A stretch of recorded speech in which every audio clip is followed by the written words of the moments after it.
Time to check in as we do a couple of times a week with CTV's Bruce Williams. You might recall on Friday, Bruce took us on a tour of the City of Victoria's collection of gifts that have been presented over the years by visiting dignitaries and delegations. There is quite a collection at City Hall in Nanaimo too. Another reason Bruce says, I love this island. This we have is a little samurai helmet. That's right, a samurai helmet. Now, it's not a token of a warrior's battle, but rather a token of friendship, presented to the City of Nanaimo by a visiting Japanese dignitary. It's a part of the collection of gifts presented to the City of Nanaimo, and they're kept in the Nanaimo Museum. The friendships are clear as a bell. We're looking at a hanging bell. There's hanging bells and temple bells. So they'd be used to, the sound to cleanse the temple. They could also have more pragmatic use as a warning bell. It's not a bell with like a clapper hanging down from the middle to make it ring. The noise comes from the swinging pendulum on the outside. The actual temple bell is usually a large piece of wood and like a small log. And log that just bong. It goes, exactly. Visitors to Nanaimo are fans of what the city has to offer. Others are items that make it very obvious where home is for them, in this case, China. In some cultures like ours, you'll find a bearskin rug.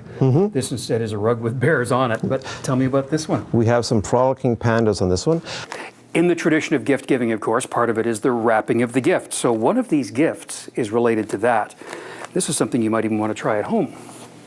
This, right, Bruce? And this one actually goes back over 1,200 years, this particular one, a furoshiki, which is also, today is becoming very popular again. So when you give somebody a gift, you wrap it in fabric.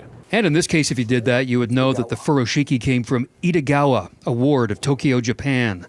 The gift most often given to Nanaimo by visitors is a creation representing the traditional costume of their homeland. Of course, incredible detail work that comes into the fabrics, and they're not really dolls. They are miniatures. Even the hair. Real hair, sort of exquisitely done. So Bruce, of course, a lot of this exchanging gifts is to build relationships. So on behalf of the museum, I'd like to give you a gift. Aww. And to cement a relationship between the Nanaimo Museum and CTV Vancouver Island. And of course, you can't open it here. Actually, I've often admitted to being a bit of a museum nerd, and I'm a big fan of Nanaimo's museum. If you want to know what my gift was, drop into the museum and ask them. And by the way, when you're there, tell them they're another reason I love this island. Bruce Williams, CTV News, Nanaimo.